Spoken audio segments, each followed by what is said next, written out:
This is Illiterate, y'all. Welcome back. I'm Evan. My name is Taylor. I read the book. I haven't read the book. What are we doing this week, Taylor? Tell the people. We're trying to change their mind. It's how to change your mind. It's about psychedelics. Let's go! Oh, gosh. Let's get into it. All right. Michael Pollan wrote, what's the title? How to Change Your Mind, and then it's got the longest subtitle I've ever heard of. You know how they do these kind of books. How to Change Your Mind.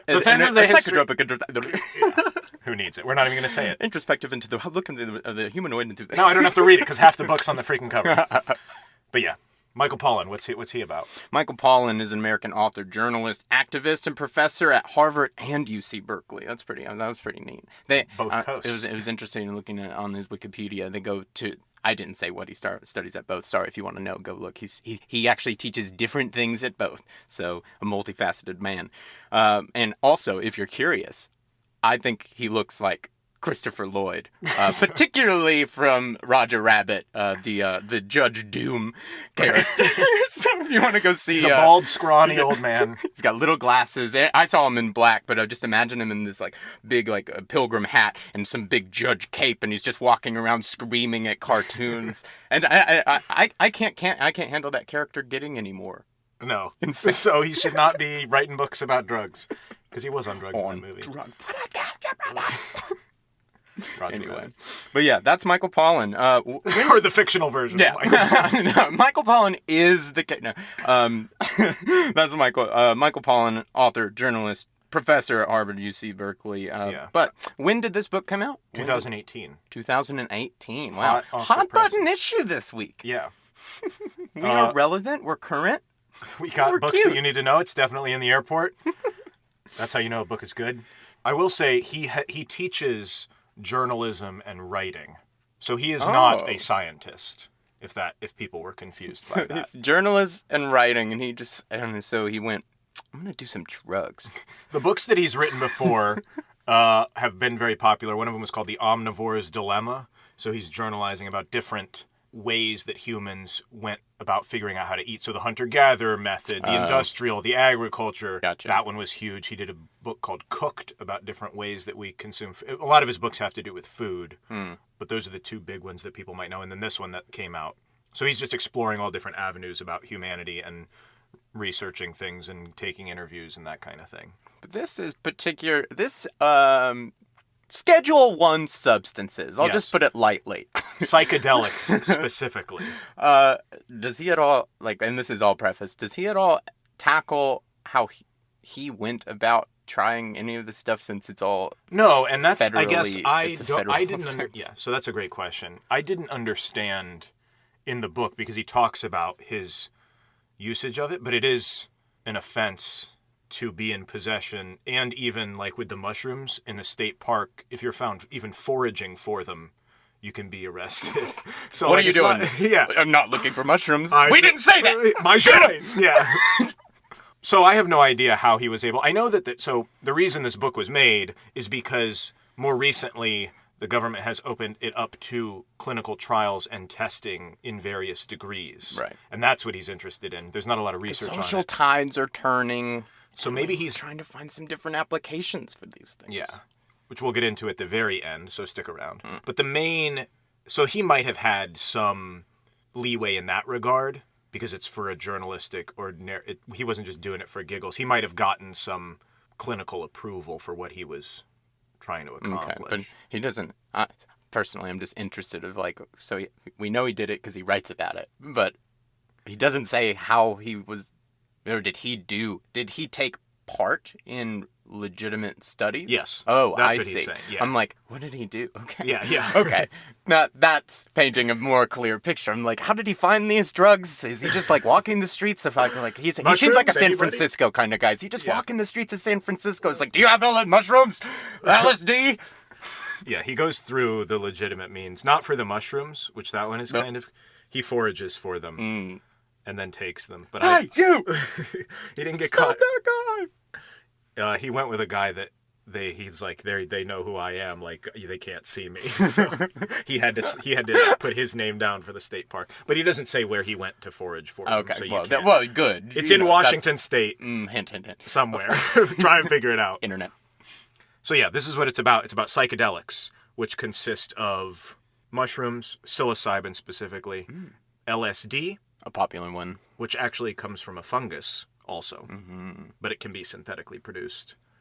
MDMA, which is also known as ecstasy. Yeah, we kind of moved away from that name. That went away. People just, like, I haven't heard it referred to as MDMA, like, person to person, in a long time. I think that is like venereal chemical. disease.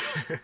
Just the But like we used to say those things, like that was what we said person to person out on the street, but now it's like become colloquialisms and fill in the blank terms for these things. So it's just that's just the Evan thing. I'm interested in how terminology. His thing with the magic mushrooms, he was like the guy that he talks to, who's this amazing, what's his name? Stamets is the guy's last name. You can look up, he does a very famous TED Talk that now has millions and millions of things. He's like a mushroom fanatic and thinks that mushrooms are the smartest species and are going to take over everything. He's a little bit kooky. The mushrooms! They are our overlords. Basically. He thinks they're Bow the smartest. down now, early, and they will spare you. But, watch his TED Talk, and you'll hear that's basically what he's saying. He has a lot of good ideas or interesting science stuff. He backs it up in his research. Well, that's the thing. I guess since we're still early here, this is all shaky. It's all, the government's just opened this up. We're just dipping our toes into doing it legitimately. In the 60s about how the fact that, But he was against the magic mushroom terminology. This author, Michael Pollan, said it once, and he was like, I don't like that at all. So this is interesting. A lot of, like we were talking about the terminology, a lot of the way that we went about talking about it, that's why it got super stigmatized because of the 60s and the way that people were like, tune in, drop out, float down the river, just, open one's consciousness to the Beatles. Yeah, it was, so that kind of is what this book is addressing. What do you know about the history of this? He goes a little bit into the history. Man, to be quite honest, I don't know a lot of the history. I know that it's something, I know at least with LSD, it's a natural substance that we discovered. We were able to synthetically produce it, and it's been used at government trials and those kinds of things, and mind control, and those little things. I have my personal reasons we'll get into later of why I know about those things, but that's really my only connection to Evan was a lab rat. Flowers for Algernon. He was smart and then dumb and then smart again. That's the story, Milo. You know me. What a road trip. So we'll go into the road trip of LSD. You're basically on the money there. I'll fill in some of the details. 1938, this guy Hoffman was in Switzerland working for a pharmaceutical company. They were trying to do all different sorts of stuff. They're pulling apart molecules, this and that. He pulls it apart. LSD stands for lysergic acid diethylamide. Number 25, because it was the 25th molecule that he had pulled apart from this fungus, which is called ergot, or ergot, if you pronounce it in the French. There's a T at the end, though. So he found this, didn't do anything with this. 5 years passed, 1943, which this is also the time of the atomic bomb, so people kind of like to parallel them just to be fun. But he took 0.25 milligrams, which was a pretty standard dose for medicine, just as a trial kind of thing. Okay. LSD is usually measured in micrograms. Ooh. So he took like 100% more than you should. Yeah, what if he dropped it on the day the bomb dropped on Japan? Just, what kind of world was he? What kind of wave was he riding that? Bizarre that he's in Switzerland, because they didn't care. They were the most neutral. So he dropped it on, and if you're listening to this on Friday, which you should, April 19th of 1943. Uh-oh. So this is celebrated in the psychedelic community. Here we go. It's called Bicycle Day, because he took it in his lab, bicycled home, and he was like, "Ooh, Lord, something ain't right." The 19th. When does this episode come out, Taylor? Friday the 19th. My God, you're a genius. Yeah. So celebrate Bicycle Day, which was the start of LSD. Ride a bicycle. Or something, or do the other thing, whatever you want. LSD Day, ride a bicycle. Yeah. Sounds about right. Bicycle Day. So that was when it happened.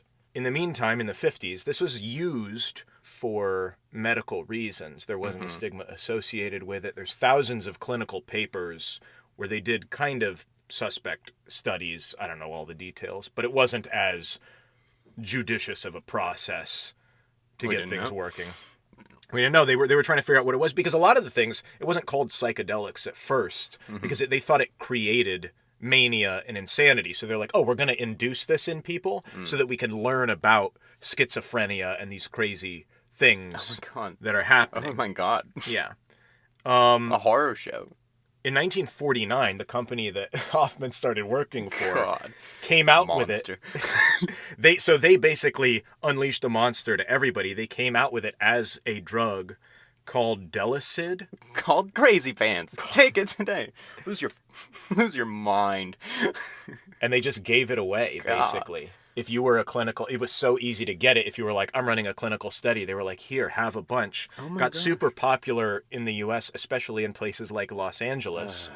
There were all these places where people could take it. Cary Grant, the famous actor, really, really endorsed it. I love LSD. I think it's great. And popularized it. Then, as of course we go into the 60s, there's a guy named Timothy Leary, who's at Harvard, who did it as a part of a graduate study. And his students took it, and he sort of went off the rails. Oh. He's like known as the guy that essentially ruined it for everyone. He's the party foul guy. He came up with the tune-in, drop out, whatever that motto is. Toured the country. He got fired from Harvard because he did a bunch of studies where it was like, you can't do this kind of stuff. The big one was called the Good Friday experiment, where they went into a chapel. I think these people knew, but they gave half of the people LSD and half of the people a placebo. Yeah. And then, of course, they're going to have religious experiences. Because they did take LSD. Yeah. And he was like, see? I was like, yeah. Even the people that took the niacin pills had a religious experience because they were in a chapel. Yeah,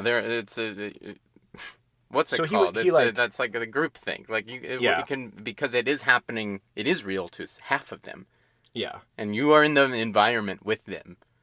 So you know you took something. Mm-hmm.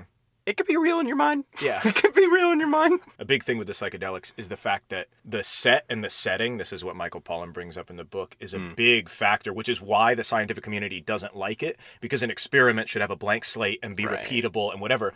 But the whole thing about taking these is it's a very internal experience. Right. So the set, meaning what your mental state is, that's where you get in a bad trip, because you're like, something horrible just happened to me, or I just lost my job. That's going to be swirling around in your mind. And then the setting as well. The song comes on and you can't. And then it really and then it swirls into a complete down spiral. Yeah. And there's flying monkeys and it's crazy. God. Or the setting, that's why people like to take these out in nature, because it's very calming. It's you don't want to take it in a clinical white lab room, but that's where the scientists want to study it. But it sort of colors the experience if you're laying down on a soft thing and listening to classical music and you have eye shades over. Or strapped to a metal table with 12 angry white men in pastels handing metal instruments over your body and poking you, and you can't move or talk. It's going to make you feel schizophrenic. Yeah, it might not make you love everything. Right. So all that to say that in the 60s, all that mess was happening. That's also when the MK Ultra stuff was going on with the CIA. And that's what you said you know a bit about as far as experimental stuff? Yeah, I wrote a short film that's inspired by the MK Ultra trials, which now, if you've seen Stranger Things, you know all about all that kind of stuff. And it's basically all the same stuff, but we beat them to the punch. But yeah, so in development for that, I was looking and seeing what they did. We opted to kind of like build it from the ground up, but kind of amazing. But it was the CIA. That it was actually fully sanctioned, and I think the repercussions of those experiments we're actually still seeing today. Such as? Well, it's mind control. So a lot has changed since the 1950s in just American society. And American society has shifted in different ways than the rest of the world. I mean, every country goes in its own direction, but it's difficult to parse out what's happened in the last 40 years, a lot of it, because we're in the eye of the storm, we're living it. So I think a lot of... Oh, the distance about like what people are told or what they know or what they don't know. Yes, because I'll go on to say I bet that we just don't know the extent of the program. Oh, 100,000%. Yeah. I mean, from my research and from what he was saying is like they burned all the documents. The stuff that does come about, it's like every aspect of mind control. How can you use these things maybe for torture, maybe to change political views, Right. maybe to get people to tell the truth, maybe to get people to lie. Right. Maybe Right. as a chemical weapon, maybe as a, mass hysteria weapon. And they basically open up parts of the mind. They have no idea. I mean, Yeah. I'm betting that the program that we know is just what got out. Or the part that has to do with LSD.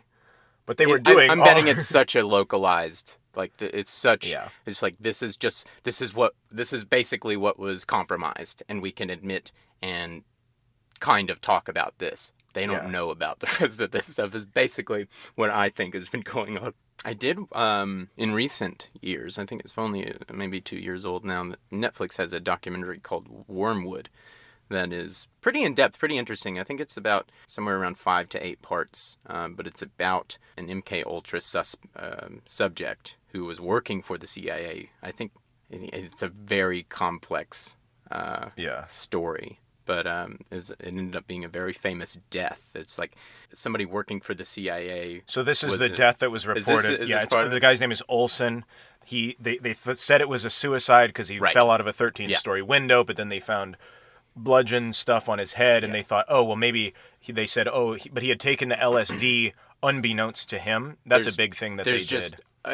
It's in complete question as to what happened. Nobody knows when he took it, how he took it, what happened in the room. Whether it affected him, whether it was a fake suicide, because he had information on other stuff. Yeah. The CIA is crazy. It was like he had something called Project Artichoke. Yeah. Can we name anything any sillier? Yeah. Project Blue Button. Yeah. But I highly recommend the documentary. I mean, it's fantastic. They go on to they have like some like reputable actors do dramatizations, and they go through all the scenarios and they replay it, and they'll show you every which way that people think this might have happened, could have happened, even ways they know didn't happen. They do it anyway just to show you. Yeah. And most of it is about the son who's now taken the mantle for his entire family, because when something like this happens, it doesn't just end. That's really the beginning. He lost his father, and that was the beginning of the rest of their life, dealing with the loss of their father at the hands of a government who, for most of this time, refused to acknowledge it, and then was forced to. I guess the problem to them is that this got out. Yeah. So sentiment for all somebody. Sentiment for all of this stuff is very low because of all of these complications. LSD was banned in '66, but that didn't stop it. Never. Kept going on. But in that time... Stop the hippies? What year was Woodstock? I don't know. Somewhere in there. I think it was 66 or 67. Yeah. If you were there, let us know. Yeah, let us know. We don't know. We're waiting on our Woodstock. Fire Festival let us down. We ain't got one. Mushrooms went illegal in '70, so pretty close after. And then there were some studies going on in a hospital associated with Johns Hopkins in Baltimore, but not to any degree, but sort of slowly in the 70s still continued. They were like the only thing happening. Now come in there with that devil's advocate that we know of. People doing their own private studies everywhere. But then in 1999, this is when the studies return with this guy Griffiths. Party like it's 1999 with Griffith.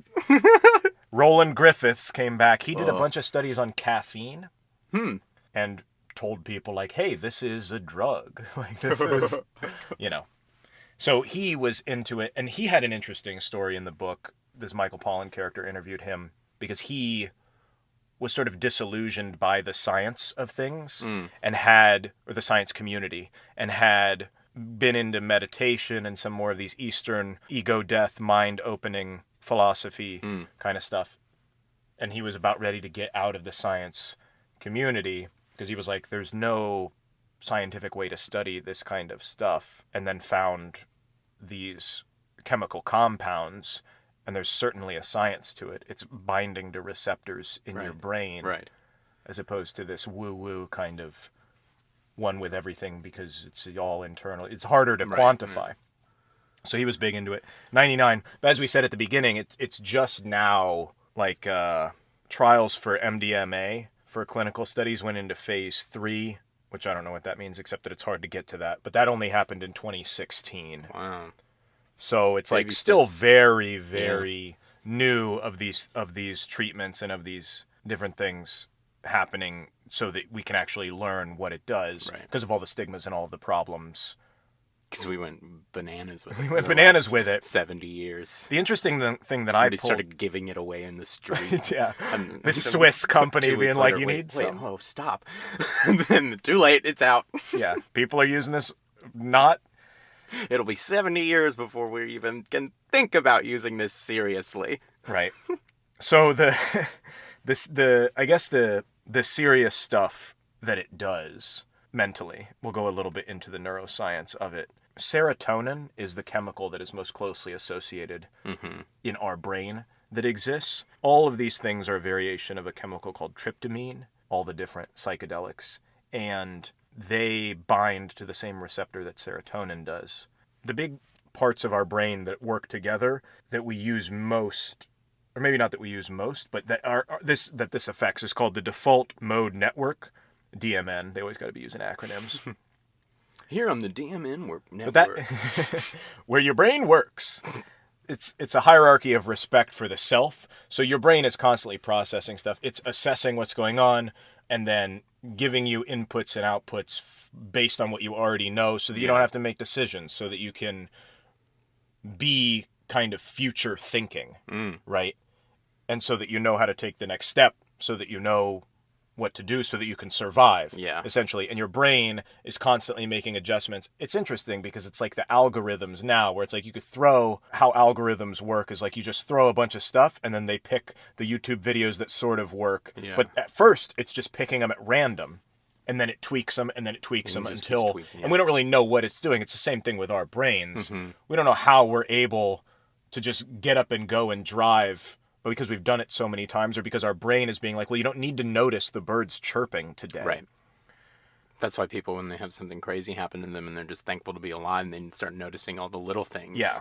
And all those things start mattering again. Yeah. So it's what they call predictive coding. I can breathe. And the birds and the sun. Why does nobody care? Yeah. And that's the trope, and that's the stereotype and the joke that people make about these things, because that's basically what this does, is it overrides that, because your primary consciousness wants to promote reality and the self and the individual in space now, so that you can survive. But this binding to your receptor limits that, removes that, which is why people have the one with all things, the limitless, unconscious, that kind of stuff. So the question is it actually, and this is not founded by science at all right now, which I guess is something that they're trying to figure out, is it transpersonal? Because a lot of people have this unifying experience because you remove yourself from the equation, you remove those thoughts, and you're like, oh, we're all one with everything and everybody's one. Is that a thing? Or what they're saying, is it just the premise of earlier cognition? So where, like, kids basically are on an acid trip all the time because they don't have that previous experience, or they're like, a pine cone! Right, yeah. Because they don't know what to do with that information. Yeah. So you're being reverted. I was just thinking about this today. I went to have the car oil changed, and I was walking around the dealership, and I saw the guy that sold us the car, and I realized I hadn't seen him in 8 months since we bought the car there. And I started thinking about, oh, he's been walking around this building for 8 months. I was walking around this building looking at things, and I haven't been here in a while. They got new cars on the thing. They've got new pamphlets. They got donuts over here in the thing. They didn't have that last time. I'm experiencing all the new stuff. It's not a ton of new stuff, but I'm walking around and but I'm just thought about, like, oh, to him, he doesn't even see the donuts over there. He does, like, he doesn't care what car's on the floor, because now if there's a new car, now he has to learn all about, like he's not looking around this place at all, but I am, because I'm not here every day. I'm walking around and I'm being stimulated all the time. Something new. I've been thinking about this oddly in the last few days, not even in preparation for this, but just like the newness, no matter what it is really good feeling. Yeah. No matter what it is, it's just new and interesting. And as soon as you know about it, you don't care anymore. It's like older brothers not giving, like not caring what their younger brother's into. It's like, oh, I'm past that. Or grade system in school, I'm past that, Yeah. So I've been thinking about these things. Unlike other drugs, it does have diminishing returns because of that. It's like you can't be spaced out all the time, and you lose the effect. So they did a study, I don't know how big it was, but 2/3 of the people in the group said that experience for just a couple hours was in the top 5 most significant experiences of their lives. Jesus.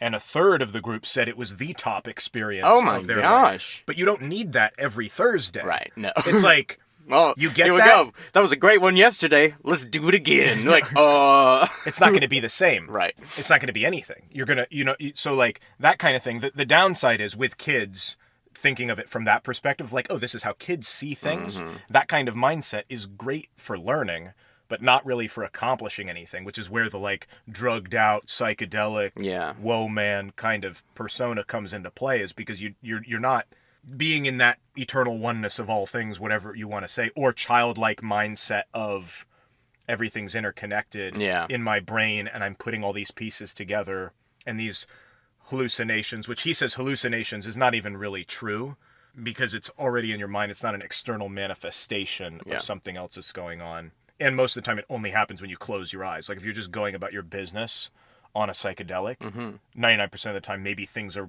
green or whatever, but it's not like you're going to see a giraffe in a top hat walking down the street. But just the idea that like that's what the science is trying to figure out, is what are these things doing? What are they good for? How can you put them in a clinical sense? What's actually happening? The problem with it is the set and the setting, which we talked about, where it matters if you are told you are going to have a mystical religious experience. Right. If you prime people with that, they're going to have it. Mm-hmm.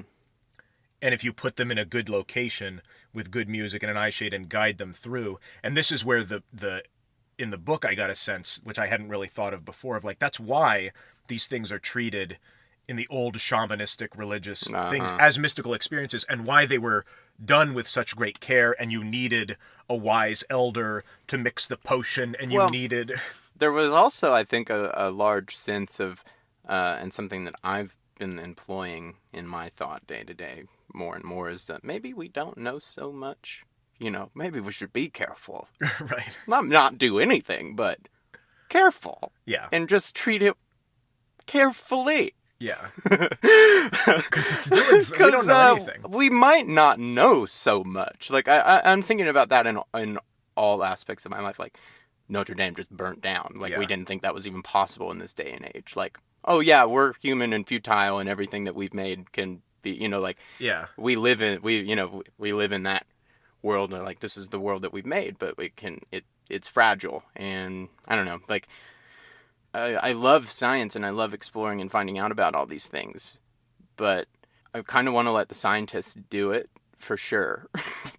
Right. Because maybe we don't know so much, and I trust them out of anybody on this planet to be the most even-tempered and judicious and take it seriously, unemotional, and it's just like before we start giving it out in the streets to make money.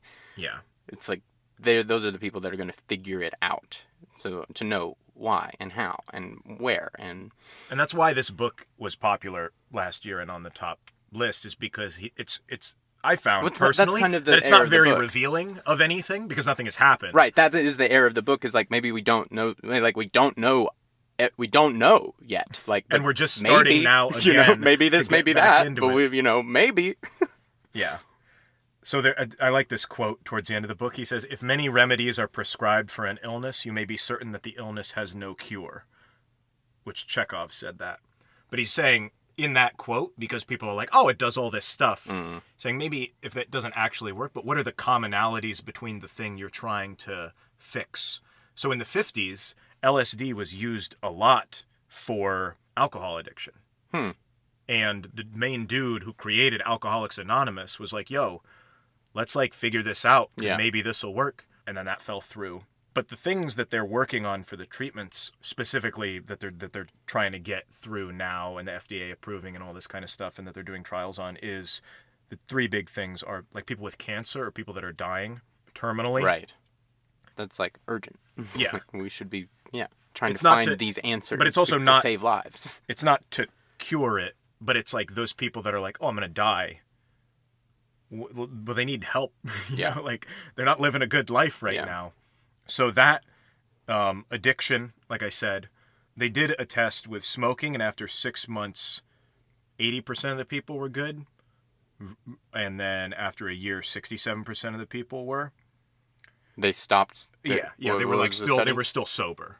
Okay, yeah. So they smoked for a little bit of time and then went. They were addicted to smoking. Oh, okay. And then took psilocybin, and then 6 months later, 80% of them were good. Wow. Yeah. And then the third one was depression. Yeah. Which only got expanded in 2017. More study on that. So they were doing the one with cancer, and then the FDA denies this because they can't talk about what they were doing or anything. But they said, or this guy that was doing the journalism said that the FDA asked if they could expand it because they saw that they were working on people that were having trouble dealing with death. And that's kind of like a subset of depression. Yeah, grief. So going back to the initial thing about like, well, what are all the commonalities between these things? If you think like, oh, how can this one drug or this one substance solve all of these problems? And it has to do with the science of the cognition of children and the fact that it allows you to tap back away from your ego, and the fact that all these things, like you are using that DMN, the default mode network, where you're trying to predict the future and see things for what they could become. Right. And you're too caught up in the self and what you're doing. And that's what happens with a lot of those kind of things. Like, especially if you're about to die, you're only thinking, who am I? What is my life? What is any of this? Why is this happening to me? This is unfair. I don't understand. How do I get out of this? And then if you take this thing where it's like, oh, this is all one thing, or it removes that layer of consciousness, that also applies to addiction because you're concerned with that one thing. So this woman who had been in the study, she had said, like, when I had taken it, I saw myself, or the version of myself, as this like Gollum gargoyle smoking and just retching away. And she was like, oh no. Oh man. It's very good at retaining things. So like, that's why people take mushrooms once and they're like, oh yeah, I remember viscerally that experience. Yeah. So she's like, when I see a cigarette, I remember me being this horrible gargoyle, and I don't want to do it anymore because that was so visceral in her consciousness of that one instance that happened. It stuck with her. Mm-hmm.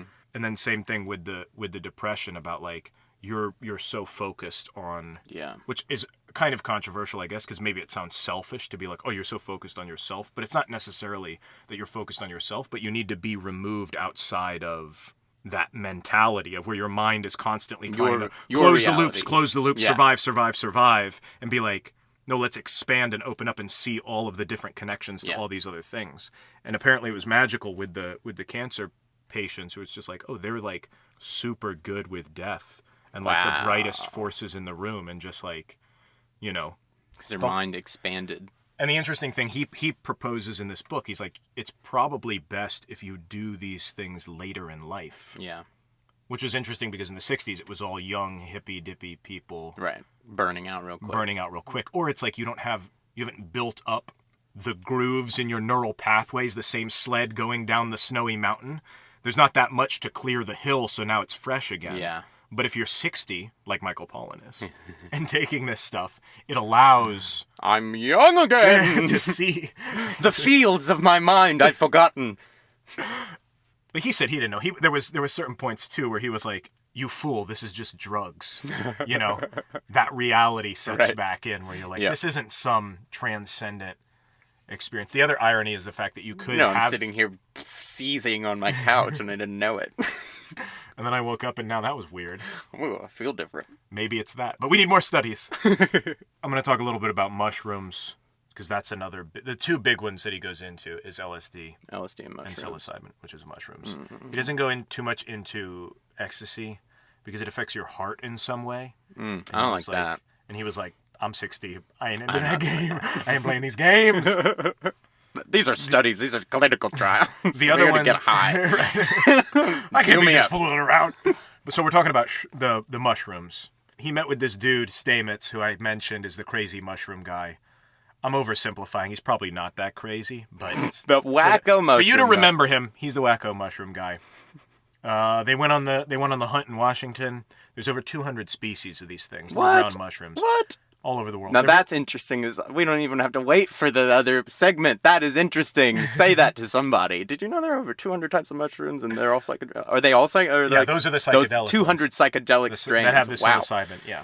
I wonder if it'll get as crazy as it has gotten, like, with medical marijuana, because now there's just, like, different a billion strains. No, I mean, it's literally a billion strains. They will name it any, like, nothing. That's a whole different world. But, like, I wonder if it'll go that way. And they do different things. The mushroom guy was saying that they are... Oh, tropical blue haze. Yeah. Here, try this one out. This was grown in Hawaii off of the beaches. I hope not. But the history of this guy Wasson, he coined the term magic mushrooms.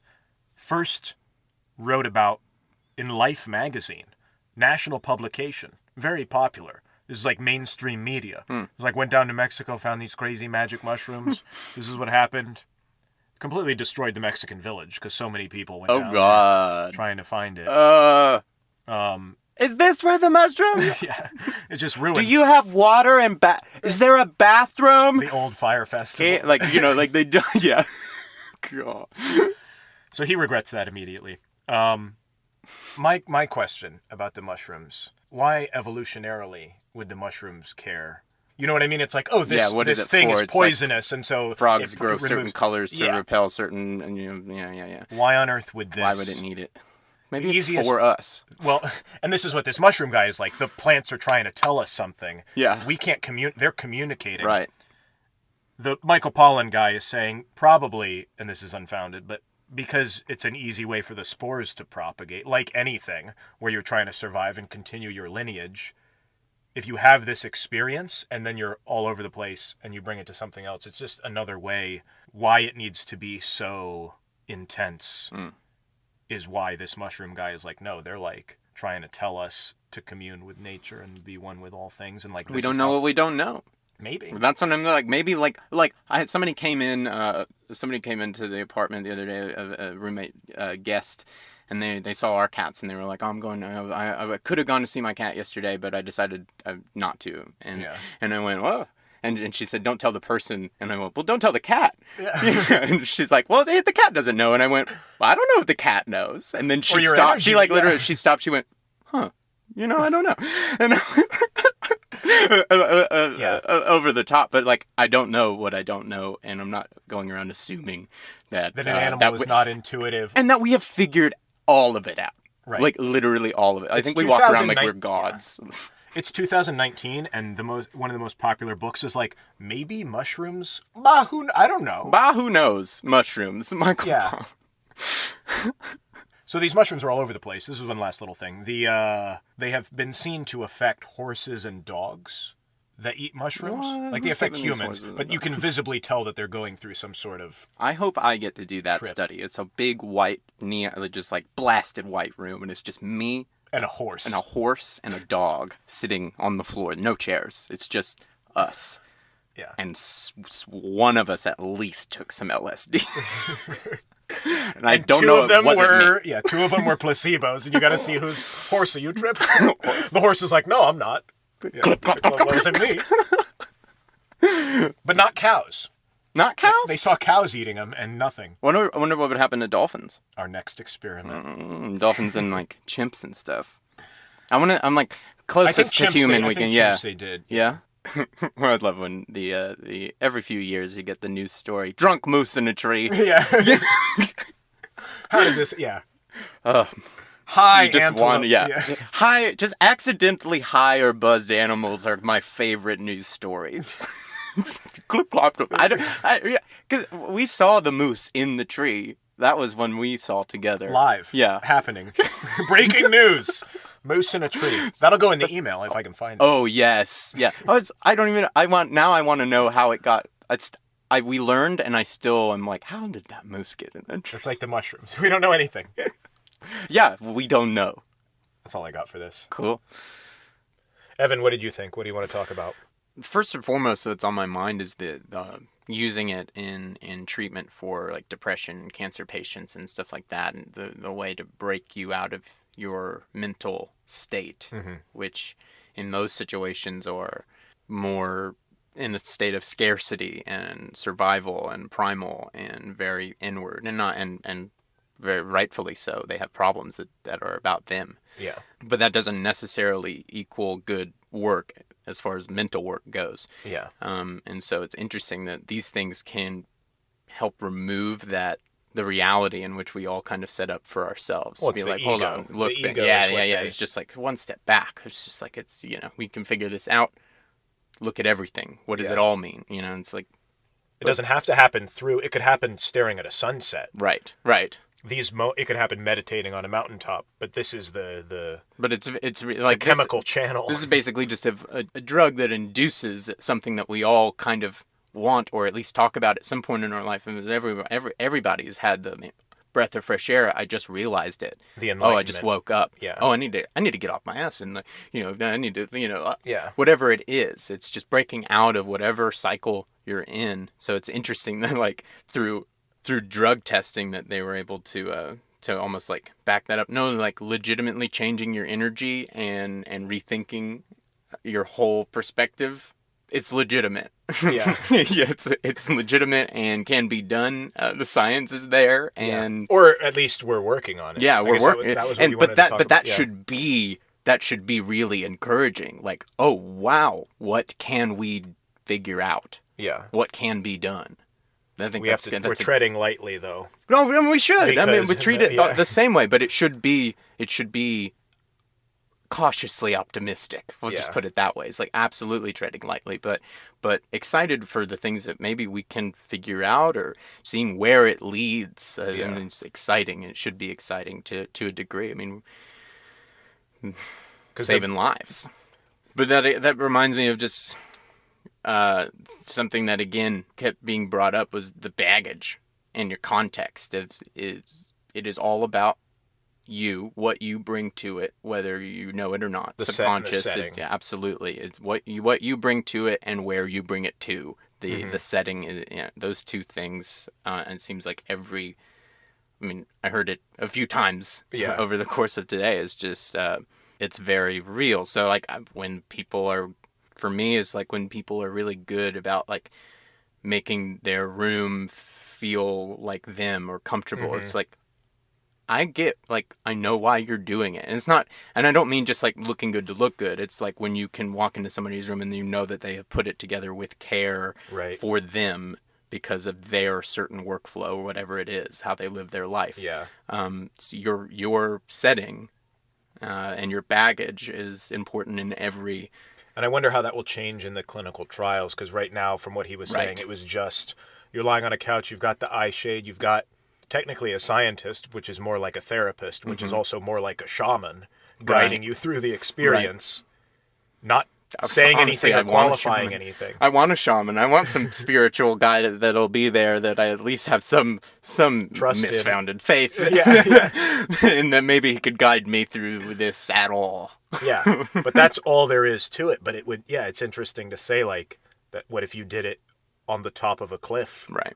Or what if, this person's going through an addiction and this person's going through depression and this person is, you just got broken up with, whatever it is. You will have a million different outcomes, or you will see them. It's not. And I mean, if you're ever in a situation where drugs are happening, to people and place, you're going to hear that from it. Yeah. So be careful. We're warning you. Yeah. It's real. So you were interested in how there's kind of a gap in this research. Yeah, we're giving it for free out in the street. The Swiss are out there just handing it out. God, the Swiss. God bless them. God hate them. The Swiss are First out there cheese just and now handing it this. They're just handing it out on the street, and we go bananas real quick. And then, like a generation was put in time out, and it's like we were born into a world in the 1990s where these things are Schedule 1 substances, federal offenses. You don't even think about them. Yeah, you don't even think about them. If you do them, you're a bad person. You're an underling of society. Like that's the world that we were born into, and in the past 20 years.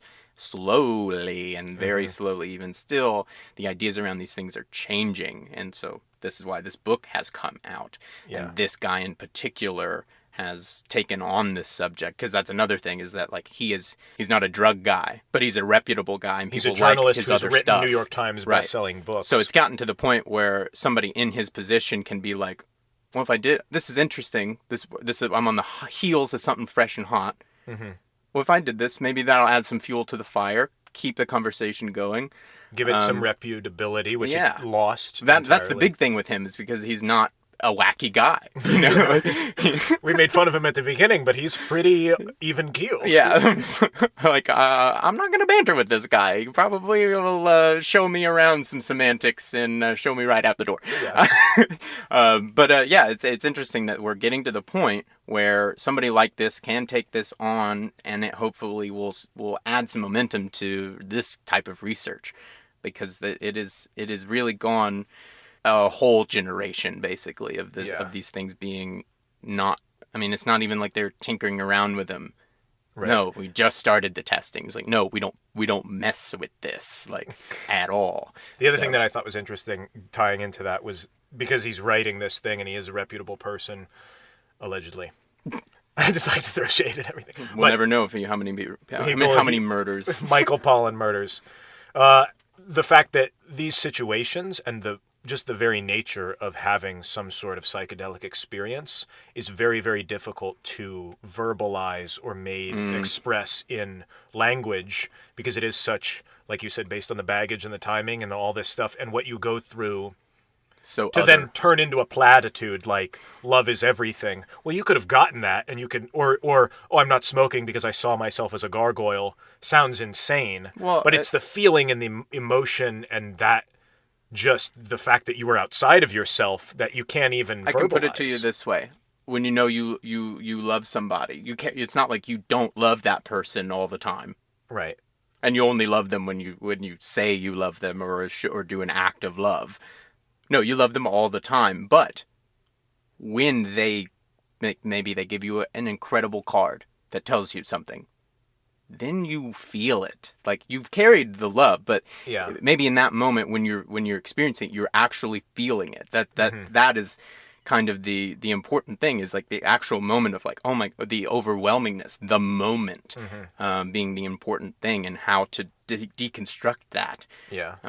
Also, both of those things are unexplainable or unable to be like, tell me about that thing. You're but that's why it's so interesting, and I'm stoked that we're trying to put words to these things and trying to figure these things out. And this will be the what's challenge. Happening to me when I'm overcome and I have no words, but I just feel this love for the, whatever. Now I'm not afraid to die, or whatever it was where you had your realization. And it will be interesting for everyone, you included, dear listener, to keep your eyes and ears out on the future for what's going to happen with this thing. Yeah.